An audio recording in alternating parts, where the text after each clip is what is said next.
Arabic language program. He's teaching beginning Arabic. He has many years of experience teaching English in his own country. And now he is spending the year with us learning about university-level Arabic education.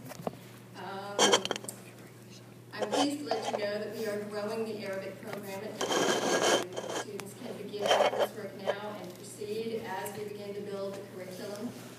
That's a very positive development. We are also developing Chinese, and those two languages are among 8 languages taught in this department. So Rachid is going to tell you about diversity in his home country. He will speak for a while, and then there will be time for questions and answers. After that, we invite you to join us for reception and informal chat. I imagine there are probably students in the room who are thinking, gosh, I would like to spend a year abroad after I graduate from WKU. The Fulbright program is one of many programs that makes that type of opportunity possible to you. Fulbright offers to students who recently or are in the process of earning their undergraduate degrees both either an English language teaching assistantship in another country, in many, many different countries, or a research Fulbright where you propose a program, you propose a research project that you want to pursue. If you are interested in learning about that opportunity or the many other opportunities that can take you abroad for a year or less, I recommend that you speak to our staff and our faculty in the Office of Scholar Development. And Melinda Grimsley-Smith is probably your best starting point for that. So WKU supports you in having an international education, and part of that will happen today. So join me in welcoming our speaker.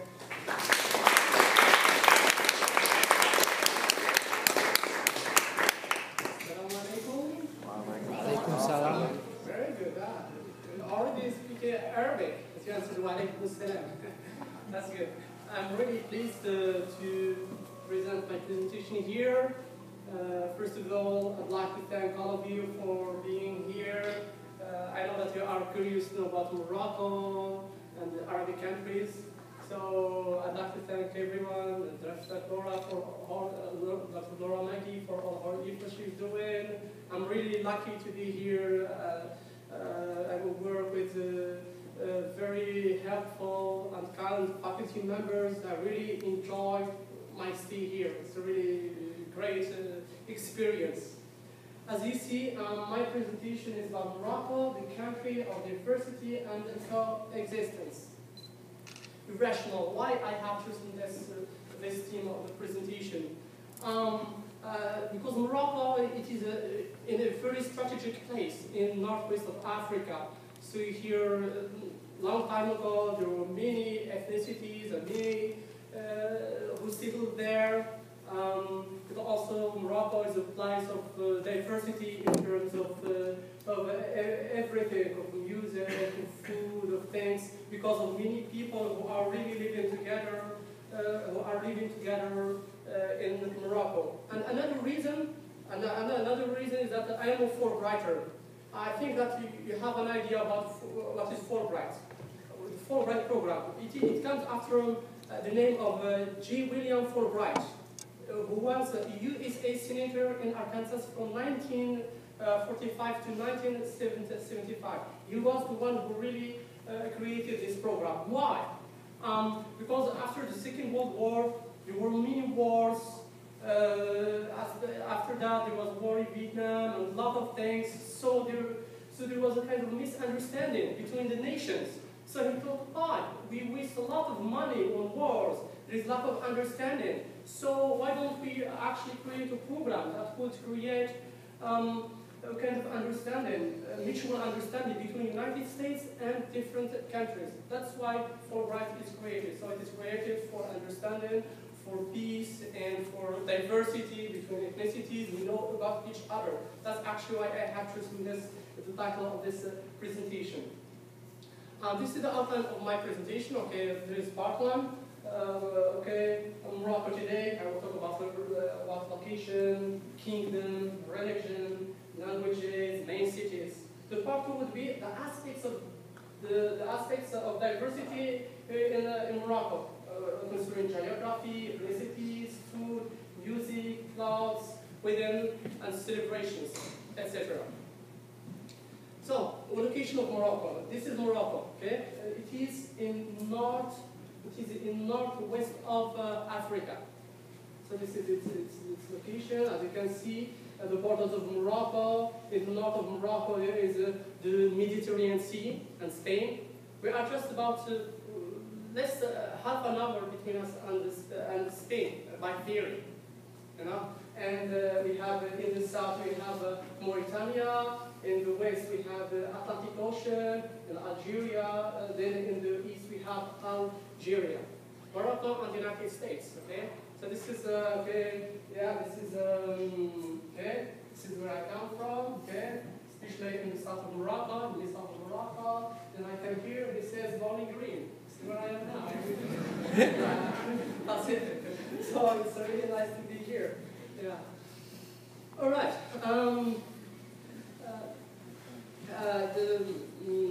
As you know, we have Morocco is a kingdom. Okay?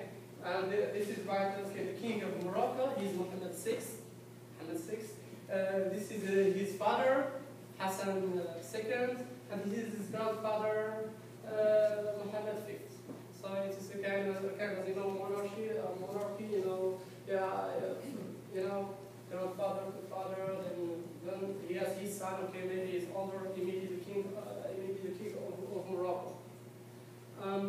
This is the king and his family. As you can see, he's still a young king. Okay, he has a nice family. He has 3 kids. He's an open-minded kid. Okay, king. So he's wearing his traditional dress here after the birth of his daughter. This is the currency of Morocco is dirham. Okay, so this is the dirham. You can see here the face of the Hassan and his father, Hassan II. Well, the 1 dirham is about $7. No, I'm sorry. It's yes, $1 is 7 dirhams. Yeah, not the other way around. All right. Religion. Islam is the official language of the country. This is Islam. Other languages, we have Judaism and Christianity. There is a freedom of practice and there is tolerance between religions in Morocco. Okay, so people are choosing, you know, they can practice their religion. There is no problem in that. In Morocco, there are churches. Okay, people go there and practice their religion there. So there is no problem in that. Languages. The official language we have Arabic and Amazigh. Actually, my origin, I am not an Arab. I am an Amazigh. This is my mother tongue. So I have just learned Arabic as a second language. Yeah. So many people ask me here, is Arabic is like Amazigh the same? They have the same. Okay. So these are the Amazigh alphabets. Okay. So it's completely different language with different origins. So it's not like Arabic. They are the different. So this is Amazigh flag. Okay. Because there are a lot of Amazigh in Morocco. So this is this is their flag. So in Amazigh, just to give you an idea about Amazigh, okay, there are 3 dialects. Okay, this is where I am from. Okay, we have we speak Tashafit, and this is Amazigh, and this is Tarifit. So we have 3 dialects there. For example, me, I speak Tashafit here. When I have Tarifit, I cannot understand it because it's completely different dialect. Okay, from me. Yeah. Languages in Morocco. French is a language of business and administration. Okay, I also speak French. This is my 3rd language. And all Moroccans, they study French from the primary school, so they speak very good French. It is language of business. As you know, Morocco was colonized by France. Okay, so that's why we have we have population in France and Morocco. So many people speak French. Spanish also is widely used in the north of Morocco. Spanish also, people speak Spanish fluently there, especially in the north of Morocco. It is also taught in high school. So especially Morocco was also colonized by Spain in the north, so, and also some parts, other parts of the, and also in the south. So English, Spanish, and German are studied at schools. Yeah, people from Moroccan languages. Moroccan dialect is Darija. This is we speak dialect. Actually, dialect borrows from many words from other languages. If there is of course Arabic there. There is Arabic, but if someone comes from Middle East, he comes from Morocco, and I speak with him my dialect, he will understand nothing. So he will not understand because actually our dialect is influenced by many languages. Like we have terms from French, we have terms from Tamazight, from Spanish, etc. So that's why I'm here. I don't like to speak my dialect with the people who speak Arabic because I know you will think I speak in another language. So I just use classical Arabic to talk with my friends and all that. Main cities in Morocco. Okay, I will talk about the main cities. Can you guess what are the main cities in Morocco? You have some cities? Do you know some cities there? Yeah, Casablanca. Yes, very famous city there. Yes, yeah.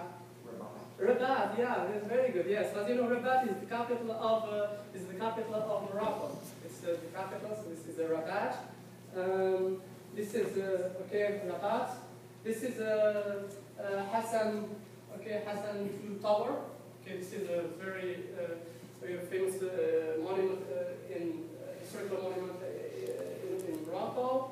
And as you can see, this is the white building here. There are where the kings of Morocco, they are buried there. Hassan II is buried there, Mohammed V. So they are buried here, and this is the tower of Hassan. As you can see, there is a river here, separated between two cities, Rabat and Saleh, another city. This is Casablanca. Casablanca, you know, it's a very large city, very large city, yeah. And it is actually the economic, okay, it's an economic city. There are about 8 million people who live there. In Morocco, we are just 36 million.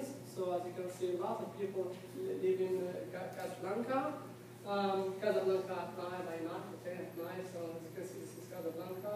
This is the old city. We call it Old Medina. In Morocco, you know, the cities were.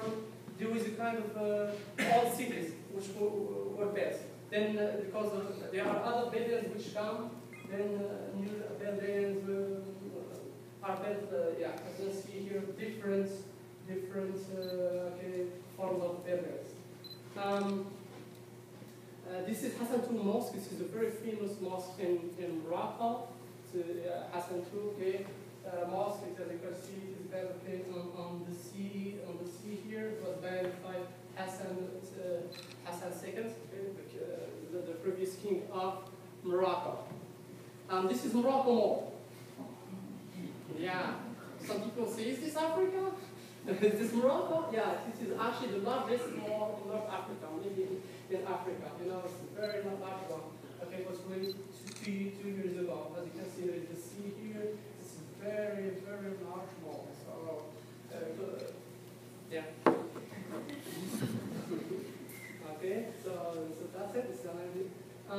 Casablanca, because there's a movie. Yeah, this is very famous movie. Just if people forget what is Casablanca, just remember the name of the movie. One of the most famous classicals. It is named after the city of Casablanca. Marrakesh city. This is another famous city in Morocco. Marrakesh is known as the Red City.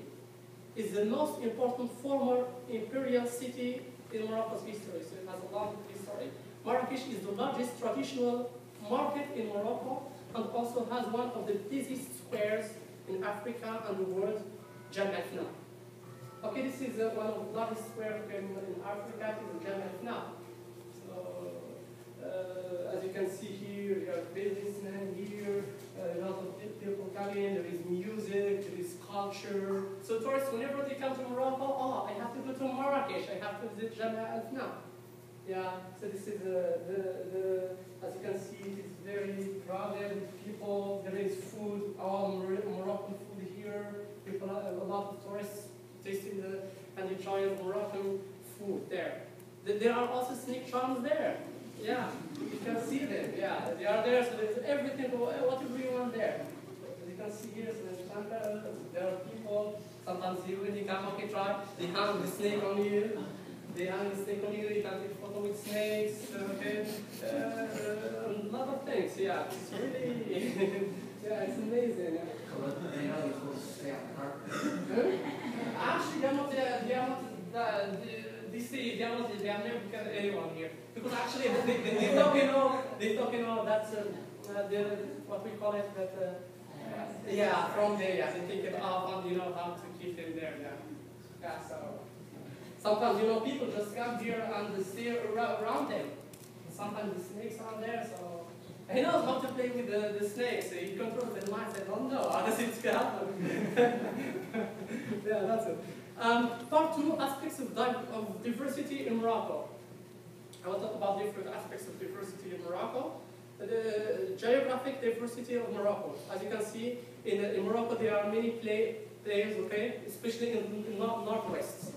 In the northwest, okay, it's very good. There is very good, okay, soil, which is very good for agriculture. The weather is very nice there. It's raining, okay, most of the year. So this is so there are so many places in the northwest of Morocco. There are also Atlas Mountains. Okay, from the west, when you go to the east, in the middle of Morocco, there is a large chain of Atlas Mountains. As you can see, it's snowing there. Many people think, oh, it doesn't snow in Morocco, but it's snowing there. And it's very, very cold in these places of Morocco. Okay, this is just a picture of Atlas Mountains. So actually, as you can see, there are some countrysides here, and there is one of the native people who live here. Many people who live in these mountains are Amazigh people. They are Amazigh people who want to live here. The majority of them live in these places. Sometimes they live very harsh winters because they're. It's not like the United States. They don't have air conditioner, so they have to get the wood at home. Sometimes it's very cold. Sometimes they are cut out of connection, okay, with the rest of the world. So sometimes it's very hard. Yeah. So this is my photos in the Atlas Mountains, okay? Because I traveled there. So it's also snowing, okay? Morocco. This is Ifrane, one of the most famous cities in Morocco. This is Ifrane city, okay? So it is snowing here. It's like already a European city. So it is okay in December. It's snowing there about for 3 or 4 months, okay? So it's very cold there. Yeah. And people are going to ski, so this is me learning how to ski, the first time I ever skied. It was really enjoyable experience. You have to learn, you have to pay the price for learning, you have to fall many times, stand up until you learn. This is Sahara in the south. You see kind of contradiction? So here's snow, but when you go to the south, this is a part of desert in Morocco. This is Merzouga. Very famous place. It is near where is that? Merzouga. Just to see sands. And actually the tourists, as you can see here, the tourists, for example, when they come to these places, there's a group. I really did it once. For example, 10 of tourists. Once I did it 2 years ago. There are many different people from Italy, from Spain. Then we take the camels. For about, I don't know, 4 or 5 miles. Then we go to the Sahara there. There are tents. Then we spend the whole night there. Then in the morning we get back. It's a very interesting experience. This is my photo in the desert. Yeah. This is also some of the photos. When I teach in the south of Morocco. So it's a desert place. Yeah, I teach there. So I always see camels. Okay, there. Yeah. It's just, I think, 10 miles from where I teach there, yeah. So there are camels there, you meet with the Sahrawi people, etc. As you can see, there is diversity in geography of Morocco. There are also a lot of beaches there. There are some beaches in the Mediterranean Sea. As you can see, Morocco is a special one. Because it is the only country, okay, in North Africa which is on the two sides. Okay, on the Mediterranean Sea too. So as you can see here, these are just two photos that there are different actually views of beaches and seas there. Ethnicities. Another part of diversity in Morocco is ethnicity. We have Anazir. Anazir are, okay, as I am an Anazir, okay. Actually, Anazir are the first inhabitants of Morocco. They inhabited there for long years, for thousands of years. After this, when Islam came, the Arabs they came with Islam, and many Moroccans converted to Islam, and they stayed there, with the Anazir. They are also Sahrawi people. Sahrawi comes from the Sahara, from the desert. These people were also from Middle East. They were kind of they were kind of nomads. They came and settled in the south of Morocco. They are also Jews. Jews lived with the Moroccans for thousands of years. And there is also influence, okay, of Jewish culture, okay, on Moroccan culture. And they are also sub-Saharan Africans. When you say sub-Saharan, it means it comes to south of. I don't want to say south of Africa in this country, but we have it is a term. Sub-Saharan means, okay, the countries, okay, in the south of Africa. Many people, okay, also settled here because when they were the sultans before in Morocco hundreds of years ago. They used to bring, okay, they had slaves, many slaves. They bring them, okay, to work in their castle, etc. But when they were settled free, when they were free, they would live with the Moroccans. You can see different ethnicities in Morocco. There's also Moroccan food. There's also diversity because, as you know, whenever there is a diversity, okay, of ethnicities and minorities, they have their special foods. Okay, as you can see, there are some food here. Can you name some neighbor food around here? Some Moroccan food. Ah, it's very good. Yeah, couscous. It's a couscous. Ah, I know students. Yeah, I know couscous because I already taught them some about Moroccan food. This is couscous. Yeah, this is tagine. This is kafta, harira. Moroccan salads, and Moroccan tea. Okay? This is a Moroccan tagine. Okay? Actually, tagine is named after the bowl. The bowl we use, to cook. To cook. Okay? Yeah. And also, it is name of the food. We can cook meat in it, chicken, and there is a combination of different, okay, of vegetables, and spices. Okay, to make tagine. I really miss my mom's tagine. Long time I haven't eaten tagine. And other forms of tagine, okay? Yeah, so there are some forms of tagine. And the couscous too. It's very famous in Morocco. This is actually Moroccan food. There's also, I have a lot of cooked very vegetables like hummus, carrots, etc. Actually, eating couscous is usually on Fridays in Morocco. We don't eat Arab food every day. It is eaten on Fridays, especially after the prayers, the afternoon prayers. When people go to the mosque, they wear their clothes like this. After coming back from the mosque, praying together, the family sit together, then they enjoy eating couscous on Fridays. Yeah, as you can see here in Morocco, okay, we eat all together. For example, if you give me couscous in individual plate, it will not be that tasty, but when I eat it with the group, it's very delicious. Yeah, we enjoy it all together, eating and talking, yeah. So that's it. And people eat, some of people they eat with their hands. You can eat with your hands, but those youngs, they prefer to use spoon and yeah. This is also kebab. Kebab, this is the way we make it, okay? Kebab.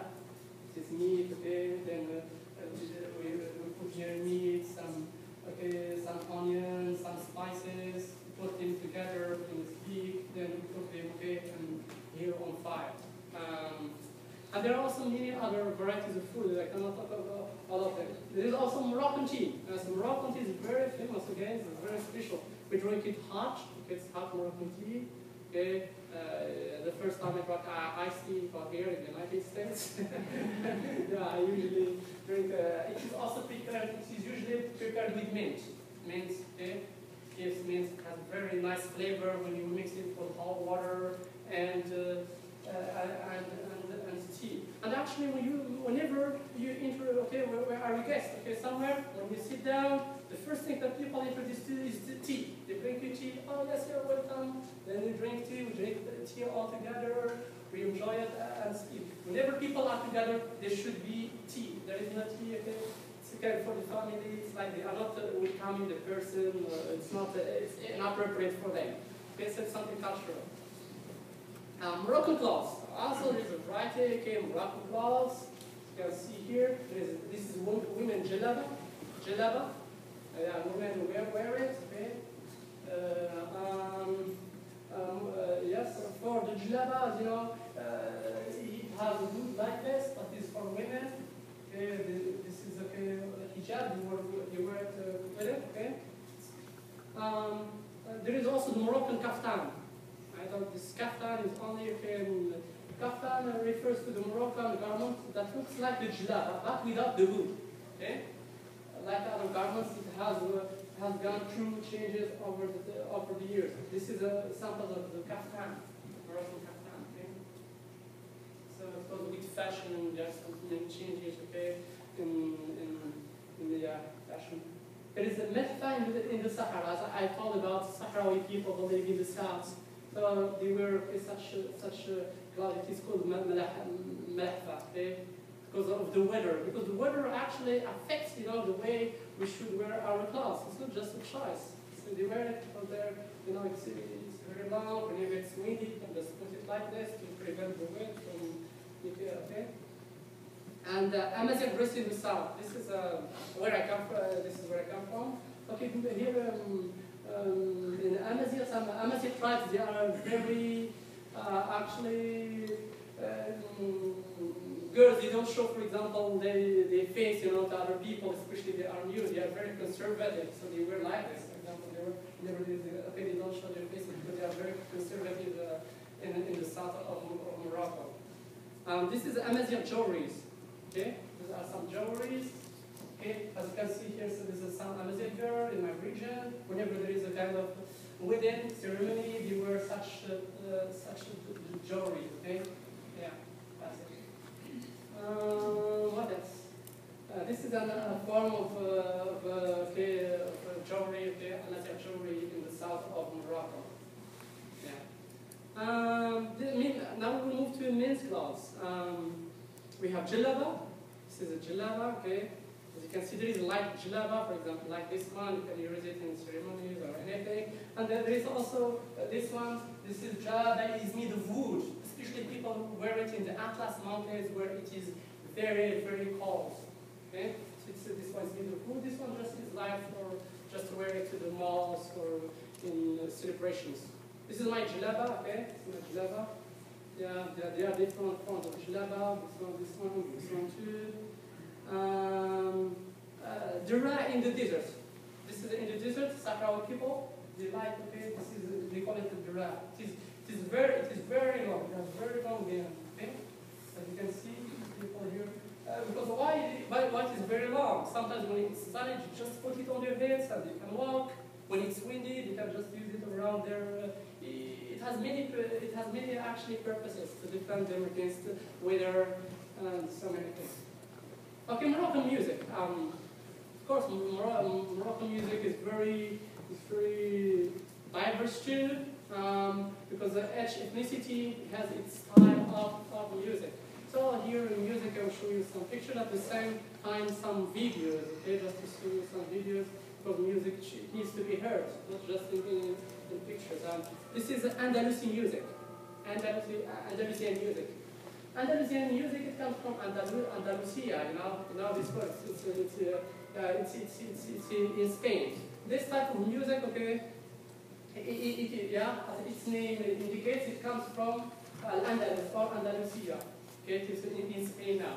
Because our Arabs were living in Spain, okay, for a long period of time. They had their civilization there. They mixed, you know, with Spanish people. And there is also the influence of Arab, as you can see. I was discussing with the teacher here. She told me that Spanish it has the influence of many Arab words. When, for example, in Spanish there are so many words which starts with al. In Arabic, we say al, which is the different article. So we have it in Spain and so many other words. So it is a mixture of Arab and Spanish music, which is sung here in Morocco. It is now sung in classical Arabic. It mixes many musical instruments such as the violin, oud, and many others. Okay, I have here. Okay, this is Andalusian music.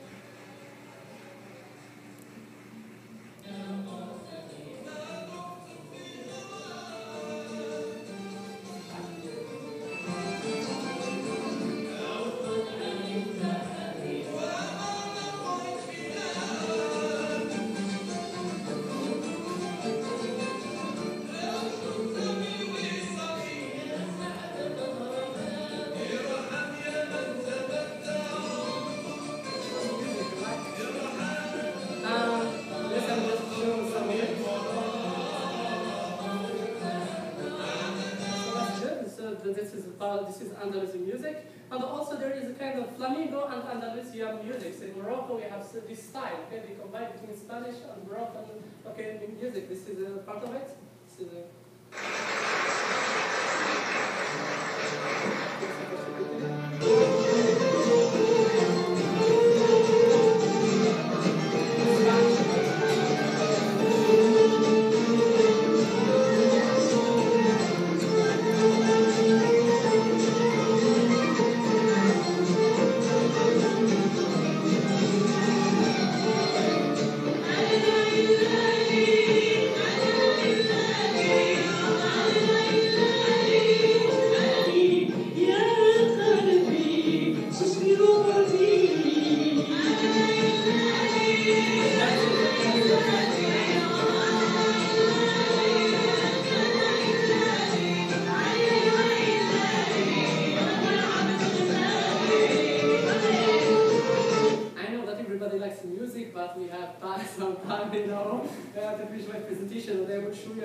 of music, okay? Yeah. So this is flamenco with this is Ahidus music. This is Amazigh music. Okay, Ahidus especially. Yeah, it's Amazigh. Okay, I will show you. Okay, this is that.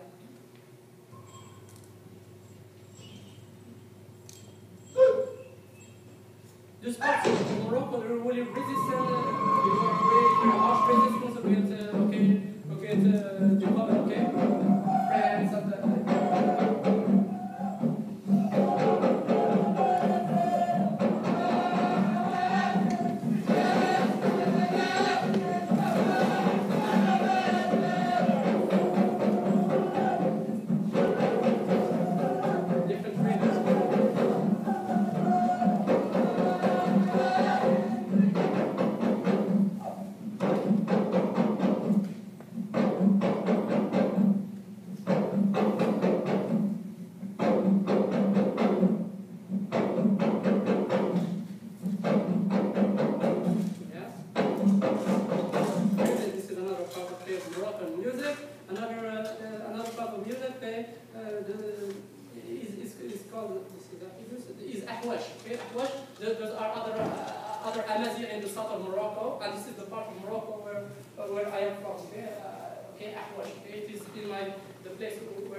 type of music.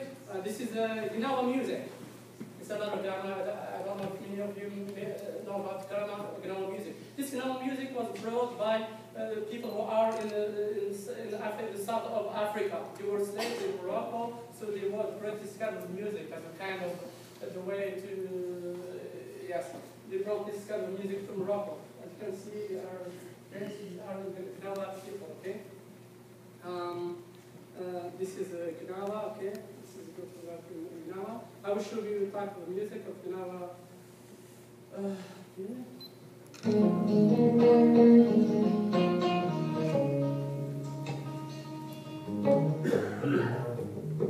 It's spiritual. Talks about the origin of Africa in Morocco. Yeah.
Group dance. This is Ahwash, okay? This is Gnawa music. Okay, this is the Gnawa, okay? Yeah. Gebra. Okay, the Moroccan weddings. Actually, I want to talk about Morocco. In Morocco, the marriage celebration includes several well-organized ceremonies that can last for 3 days to a week. Sometimes some weddings they last for a week in a place. Now 3 days because of the economic situation, people cannot afford long days of weddings. Depending on the family and the region, it depends on each region of Morocco. These festivities are always the ideal opportunity to bring Moroccan families together and show richness of Moroccan customs and traditions through clothing, or art, music, or cuisine. So here we have in this celebration, we combine all this. There is music there, there is different food, people are together, wearing different dresses. Okay, the best place to say about the diversity of Moroccan culture is in wedding. Just go to wedding and you find everything. Everything. This is the bride and the bridegroom. You can see here, yes, this is the bride. She traditional clothes. Yes. Sometimes they take her, there are 4 people, the music, they're walking with her, running around with her. Yes, both of them. Yeah, hands here. People take them and go around with them, and they say hi to people. Welcome to my wedding. Yeah, they are very happy, you know. This is Berber wedding. In Berber wedding, people celebrate with music. You can see this is a very countryside, very other countryside. People are here. It's so nice. Okay, as you can see, women here up, viewing what's happening outside. Yes, this is how Berber women wear in weddings. You know, this is the way they wear. They try to wear the best of their jewelry and their clothes. This is henna. Okay, you know, the women, you know, before they go to the wedding, they try to use henna, okay, in their hands and to look more beautiful. There are some of henna designs. Okay, there are a lot of designs and styles. Okay, and thank you for your attention. And now let's move to questions.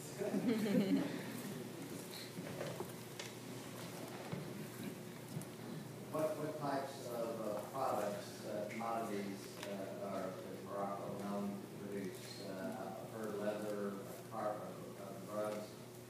Okay, I said, okay, Morocco is known, you know, to use many products. For example, it uses, for example,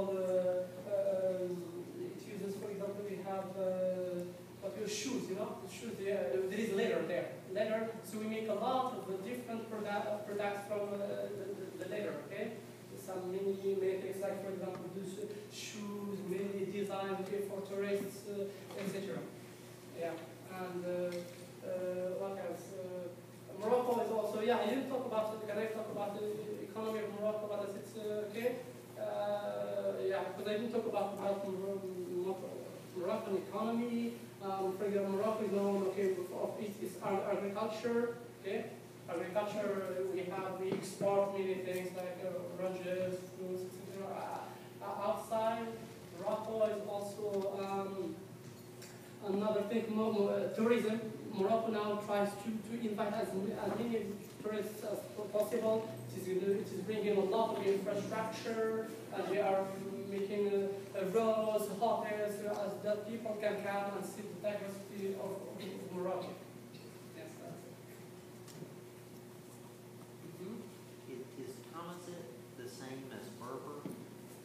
Actually, they call it a Berber, but yeah, we call ourselves Amazigh because people don't know. Okay, this term.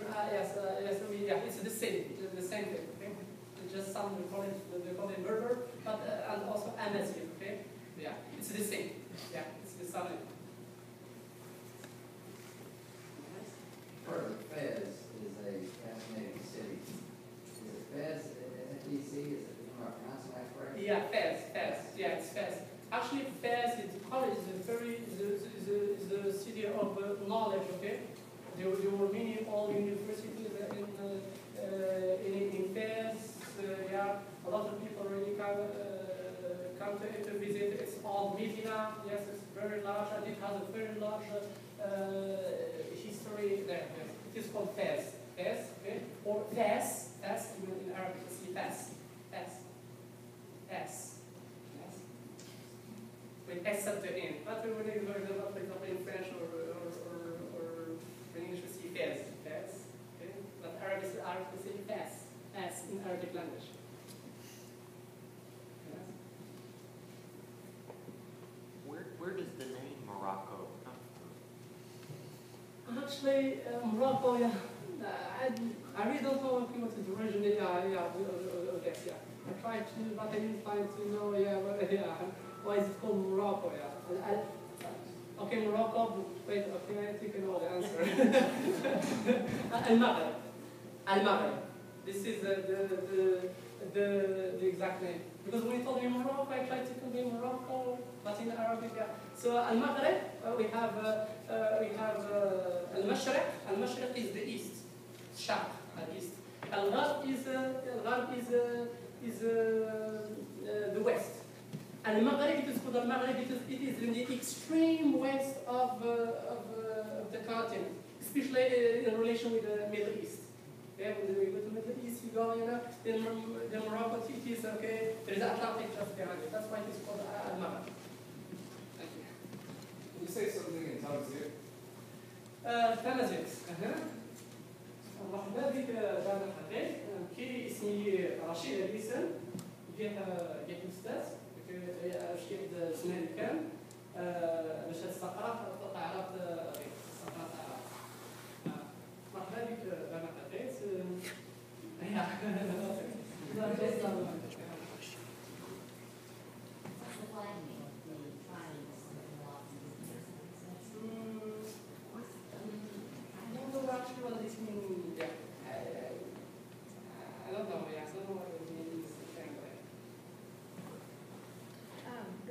Education system, they usually taught in French, correct?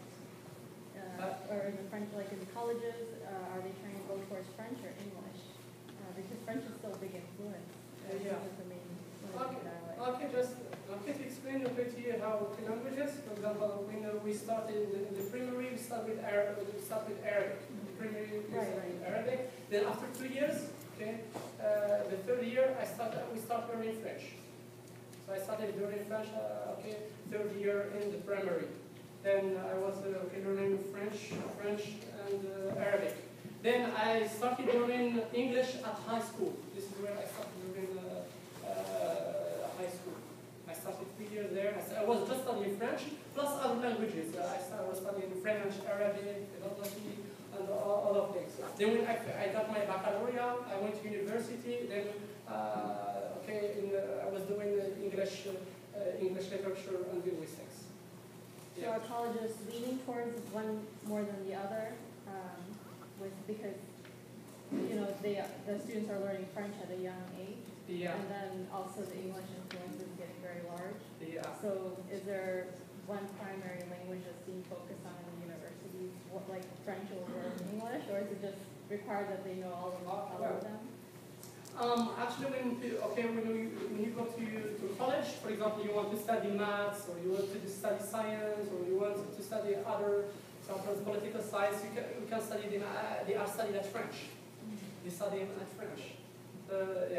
But if you want to study just English, just department of English, you have just to study it. But French, it is used, to study many other subjects in the college.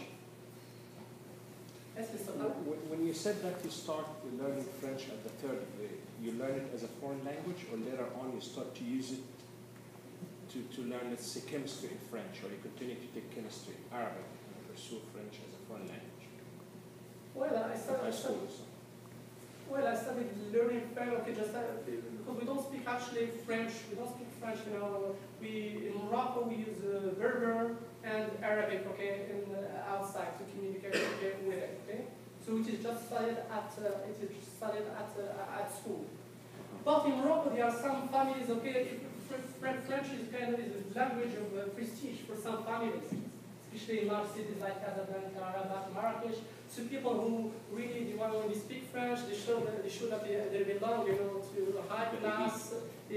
So they start, teaching them French from very young, from a very early age. Sometimes they take them to France, to other places, that's it. Thank you. Yes, sir?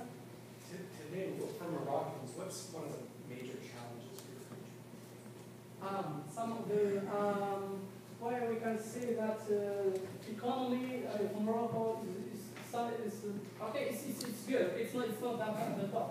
But lately there's a kind of unemployment. There's a challenge for the government, to create, jobs for all the people who graduate. So this is the one problem. The problem of the challenge is that of unemployment. That's it. And also educational system. We try also. Morocco is not the top, but we try, to modify our educational system. There are still some challenges because we have. Actually, for example, in Morocco, we have when you go to schools, they are free. Universities, they are free. So, the government is spending a lot of money on universities and the educational system. So you cannot, pay for it. It's very difficult. So they try, for example, the privatization of many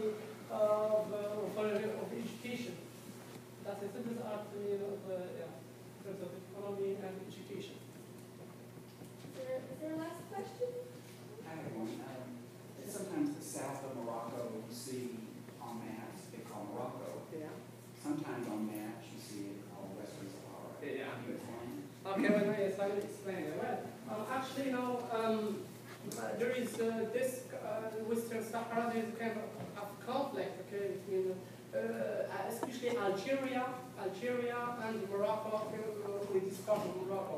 Because when Spain, okay, was colonizing Morocco, okay, it left. Okay, then when it left, it is created this place. So Algerians, they say, okay, it's ours, okay, and they try to support so many separatists, to say that we are okay. It's another different part of it's Algeria's, part of Morocco. For example, I teach in the south of Morocco. I teach in the south, for example. I cannot call myself from the Western Sahara because I become the name of Morocco, okay? Yeah, so that's it. It's one of the major conflicts, especially between Algeria and Morocco. Before we give Rachid a huge round of applause, because I think he really did, let's go and give him a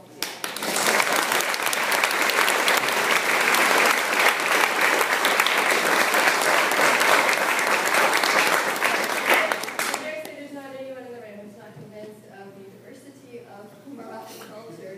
Our Arabic instructor, Khaldoun wants to make sure you know one more fact before you leave, because this is really important for us. One last thing for you guys leave. The first country was to recognize America as a country was the Kingdom of Morocco. That was in December 20th, 1777. Yeah.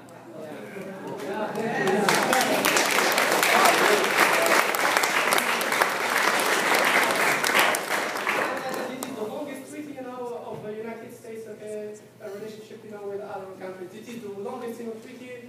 We stayed with peaceful, it's from 1726 till now. Okay, the relations with the United States and Morocco are always good. Okay. If you want to know more about studying Arabic at WKU, I would suggest you speak to Dr. David Dineo. David, would you stand up for just a moment so people know who you are? He's got 10 Arabic courses in the curricular process right now. So start learning Arabic. Yeah, you can continue here. President Vance, I want to thank you for being a supporter of Arabic. That's been really important for us. There are refreshments